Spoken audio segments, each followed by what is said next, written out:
Neuróticos Anónimos. Segundo paso. Llegamos al convencimiento de que solo un poder superior a nosotros mismos podría devolvernos el sano juicio. Muchos de los recién llegados, al leer el segundo paso, se enfrentan con un dilema a veces muy serio. Con frecuencia les oímos lamentarse en esta forma: vean lo que han hecho con nosotros. Nos han convencido de que somos neuróticos y de que no podemos gobernar nuestras vidas. Después de reducirnos a un estado de impotencia absoluta, nos dicen ahora que solamente un poder superior puede devolvernos el equilibrio emocional. Ustedes nos han sacado del atolladero muy bien, pero ahora, ¿de aquí a dónde vamos? Algunos no quieren creer en Dios, otros no pueden, y aún los que creen en Él no tienen fe en que les haga este milagro. Veamos primero el caso del que dice no creer en Dios. Él, beligerante, se encuentra en un estado de ánimo que puede describirse como salvaje. Toda su filosofía de la vida, de la que está satisfecho, está amenazada. Piensa que ya bastante dura es la admisión de que no puede gobernar sus emociones. Pero ahora, todavía dolido de tal admisión, se enfrenta con el hombre, surgido majestuosamente de una simple célula del cieno primordial, la punta de flecha de la evolución y por consiguiente el único Dios del universo, el único Dios de su universo. ¿Tendrá que renunciar a todo esto para salvarse? Lo más probable es que su padrino se ría de su situación y al recién llegado le parecerá el colmo. Esto es el principio del fin, y es principio del fin de su vieja vida y el principio de una vida nueva. Probablemente su padrino le diga: hay que tomar las cosas con calma. El paso que hay que dar es más difícil de lo que uno cree. Cuando menos así lo fue para mí. Y lo mismo le sucedió a un amigo mío, que fue vicepresidente de la Sociedad Ateísta Americana. Bueno, dice el recién llegado, sé que ustedes me están diciendo la verdad. Es un hecho indiscutible que muchas personas que están en NA antes pensaban como yo. Pero ahora, en estas circunstancias, ¿cómo puedo tomar las cosas con calma? Esto es lo que quisiera saber. Esta es indudablemente una pregunta muy oportuna, le dice su padrino. Creo que puedo contestarla. No tiene que esforzarse demasiado. Tenga en cuenta estas tres cosas. En primer lugar, NA no le exige que crea en algo o en alguien. Todos sus 12 pasos no son más que sugerencias. En segundo lugar, para obtener y conservar la serenidad, no hay necesidad de asimilar los 12 pasos de un golpe. Recuerdo que yo los fui asimilando gradualmente. En tercer lugar, todo lo que realmente se necesita es mantener la mente alerta, abstenerse de discusiones inútiles y no preocuparse de si la gallina fue primero que el huevo. Le repito, todo lo que necesita hacer es mantener su mente alerta. El padrino prosigue, poniendo mi propio caso como ejemplo. Debido al tipo de educación que tuve, no aceptaba nada sin comprobación científica. Naturalmente respetaba, veneraba y hasta adoraba a la ciencia. Todavía sigo respetándola, pero ya no adorándola. Se me inculcó el principio básico de todo progreso científico: investigar y comprobar una y otra vez, siempre con la mente alerta. Cuando vine aquí por primera vez, mi reacción fue como la de usted. Pensé que este asunto de NA no tenía nada de científico, que no podía tragarme nada de esto. Concluí que sencillamente no lo tomaría en cuenta. Por entonces me despabilé. Tuve que admitir que NA había logrado resultados prodigiosos. Noté que mi actitud para con estos no había sido nada científica.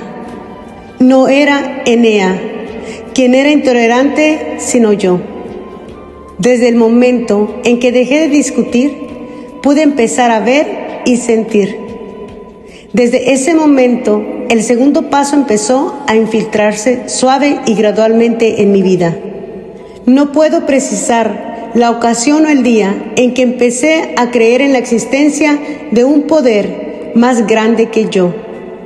Pero ahora estoy seguro que tengo esa creencia. Para ello, me fue necesario dejar de oponer argumentos y dedicarme a practicar el resto del programa de NA, con todo el entusiasmo de que soy capaz. Esta es solamente una opinión individual, basada en mi propia experiencia, por supuesto. Debo asegurarle que los NA recorren innumerables caminos en busca de fe. Si no le interesa el que yo le sugiero, tenga la seguridad de que encontrará el suyo si observa y escucha. Más de uno, como usted, ha empezado a resolver su problema con el método de la sustitución. También puede, si quiere, hacer de NA su poder superior. Este es un grupo muy grande de entes que han resuelto su problema emocional.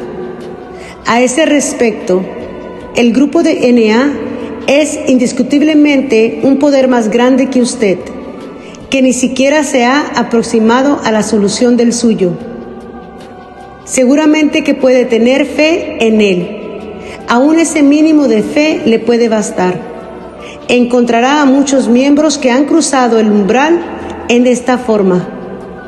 Todos le dirán que una vez que lo hicieron, su fe ha crecido y se ha profundizado.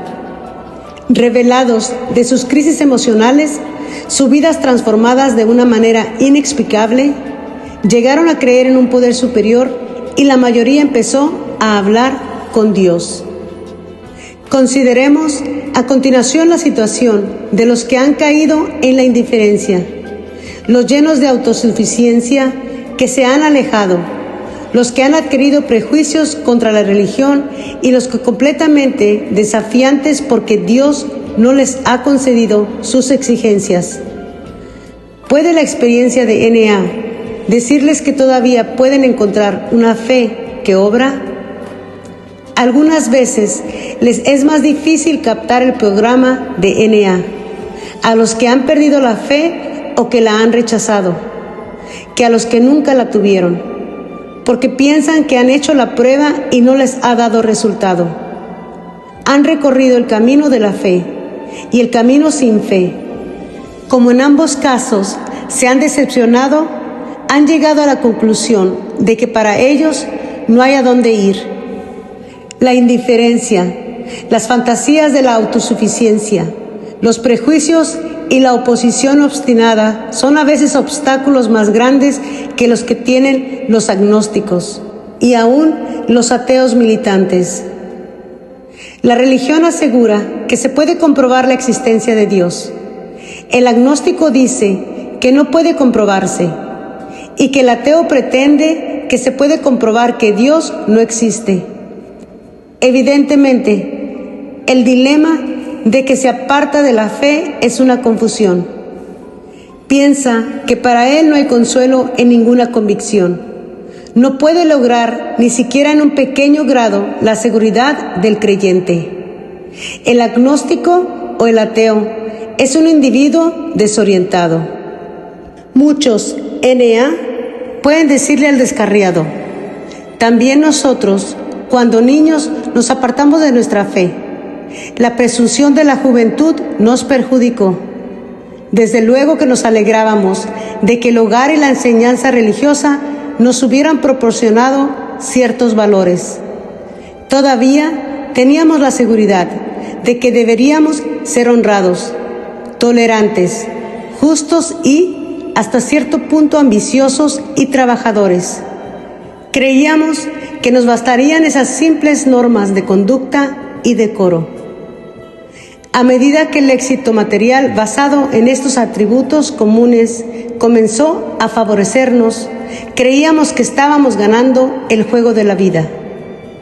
Esto nos estimulaba y nos sentíamos felices. ¿Para qué molestarnos con abstracciones teológicas y deberes religiosos o preocuparnos por la condición de nuestras almas aquí o más allá? El aquí y el ahora nos bastaban. El deseo de triunfar nos guiaría. Pero los desequilibrios emocionales nos ganaron la partida. Finalmente vino la caída y nos dimos cuenta de que un golpe más nos dejaría fuera de combate para siempre. Entonces tuvimos que buscar nuestra fe perdida. La encontramos en NA, como lo pueden hacer otros. Ahora llegamos a otra clase de problemas. El hombre o la mujer intelectualmente autosuficientes. También a ellos, muchos NA pueden decirles: sí, nosotros éramos así, demasiados listos para nuestro propio bien. Nos encantaba que nos llamaran precoces. Nuestra educación nos sirvió para inflarnos de orgullo como globos, aunque procuramos ocultarlo. Secretamente sentíamos que éramos capaces de flotar por encima de los demás con el poder de nuestros cerebros. Los progresos científicos nos hacían creer que no hay nada imposible para el hombre. La sabiduría era todopoderosa. El intelecto podía conquistar a la naturaleza, ya que éramos más brillantes que la mayoría. Así lo creíamos. Con solo pensarlo ganaríamos la batalla. El Dios del intelecto desplazó al Dios de nuestros padres. Pero el diablillo del desequilibrio emocional tenía otros planes. Después de creer que habíamos sido los triunfadores, resultaba que estábamos perdiendo en todo. Nos dimos cuenta de que teníamos que recapacitar o moriríamos. En NA encontramos a muchos que alguna vez pensaron como nosotros. Estos nos ayudaron a darnos cuenta de nuestras dimensiones reales. Con su ejemplo, nos demostraron que la humildad y el intelecto pueden ser compatibles siempre que se ponga la humildad en primer lugar. Cuando empezamos a hacerlo, recibimos el don de la fe, una fe que obra. Otro grupo en NA dice: estábamos hartos de la religión y lo que se relaciona con ella. Decíamos que la Biblia estaba llena de disparates. Podíamos citar capítulos y versículos, pero tergiversábamos su significado. En unas partes su moral nos parecía exageradamente buena y en otras exageradamente mala. Pero lo que nos apabullaba era la moralidad de algunas gentes religiosas. Gozábamos con la hipocresía e intolerancia inseparables de tantos que se dicen muy creyentes. Nos encantaba proclamar el hecho de que millones de personas que se consideran fieles a Dios se estuvieran matando en su nombre. Esto significaba que habíamos sustituido una manera de pensar positiva por una negativa. Después de ingresar a NA, reconocimos que esta manera de pensar estaba propiciando nuestro egocentrismo. Nos sentíamos superiores al observar los pecados de las personas religiosas. No podíamos ver nuestros propios defectos. Habíamos juzgado con desdén a aquellos que estaban muy pagados de su rectitud, sin darnos cuenta de que lo que censurábamos en otros era el defecto que más nos agobiaba a nosotros mismos. Nos creamos una situación falsa de la que solamente empezamos a darnos cuenta desde que ingresamos a NA. Los psiquiatras han advertido a menudo que el desafío es una actitud característica de más de un neurótico. De tal manera que no es extraño que muchos de nosotros hubiésemos desafiado a Dios mismo. Algunas veces porque no nos concedió los bienes materiales que le especificamos, tal como lo hace un niño que envía a Santa Claus una lista de pedidos imposibles de satisfacer. Las más de las veces, cuando no salimos bien de un trance difícil, pensamos que Dios nos había abandonado. La muchacha con la que queríamos casarnos tenía otras ideas. Le pedimos a Dios que le hiciera cambiar de manera de pensar, pero no cambió. Pedimos hijos sanos y los tuvimos enfermos o no nos los concedieron. Pedimos éxito en los negocios y no lo obtuvimos. Seres queridos de los que dependíamos nos fueron arrebatados por actos de Dios. Entonces nos volvimos neuróticos y luego le pedimos a Dios que nos hiciera cambiar, pero no nos hizo cambiar. Esta fue la más cruel injusticia. Maldijimos la fe. Cuando encontramos a Enea, se esclareció lo engañoso de nuestra actitud desafiante. Nunca le habíamos pedido a Dios que se hiciera su voluntad. Por el contrario, siempre le dijimos lo que debería hacer. Nos dimos cuenta de que no se puede creer en Dios y desafiarlo a la vez. La fe es confianza y no desafío. En Enea hemos visto los resultados de esa creencia. Hombres y mujeres salvados de la catástrofe final de la neurosis. Los hemos visto enfrentarse con serenidad a situaciones difíciles, sin eludirlas y sin recriminaciones. Esto no es simplemente fe, sino fe que obra en cualquier circunstancia. Pronto llegamos a la conclusión de que estábamos dispuestos a pagar lo que fuera por conseguir la humildad. Ahora veamos al individuo lleno de fe, pero que vive desequilibrado emocionalmente. Cree que es devoto. Observa escrupulosamente las fórmulas religiosas. Está seguro de que cree en Dios, pero sospecha que Dios no cree en él. Hace promesas y más promesas.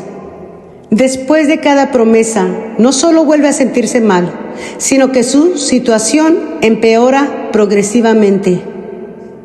Valientemente, trata de luchar con sus nervios con la ayuda de Dios, pero esa ayuda no llega. ¿Qué es lo que pasa entonces? Para los eclesiásticos, los doctores y para las familias, el neurótico con buenas intenciones es un enigma desconsolador. Para Enea no lo es. Muchos de nosotros hemos estado en las mismas circunstancias y hemos encontrado la solución al enigma. La solución depende de la calidad más que de la cantidad de la fe. Esto no lo veíamos. Creíamos ser humildes cuando en realidad no lo éramos. Creíamos que tomábamos con seriedad la práctica de nuestra religión, cuando en realidad solo éramos superficiales. O pasando al otro extremo, nos estábamos revolcando en un sentimentalismo al que confundíamos con un sentimiento religioso verdadero. En ambos casos, pedíamos algo a cambio de nada. El hecho es que no habíamos allanado el camino para que la gracia de Dios llegase a nosotros y nos librase de nuestra enfermedad. No habíamos profundizado en la raíz de nuestros defectos, ni habíamos reparado los daños que le causamos a otros, ni habíamos dado sin esperar una recompensa. Ni siquiera habíamos orado como es debido. Siempre habíamos dicho: concédeme mis deseos, en vez de hágase tu voluntad. No entendíamos lo que es el amor a Dios y al amor al prójimo.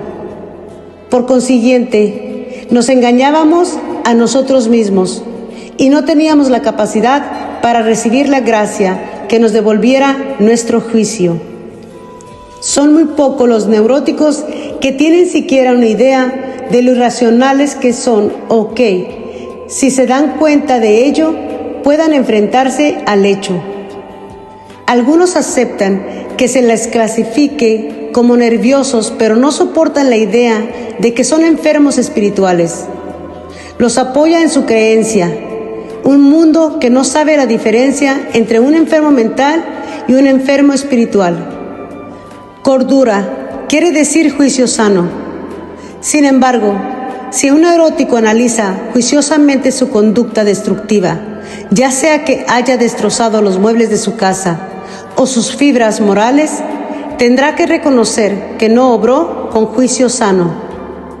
En consecuencia, el segundo paso es el punto de reunión para todos nosotros, agnóstico, ateo o antes creyente. Todos podemos estar unidos en este paso. La verdadera humildad y la mente libre de prejuicios pueden conducirnos a la fe. Y cada reunión de NA es una seguridad de que Dios nos devolverá el juicio si confiamos en Él.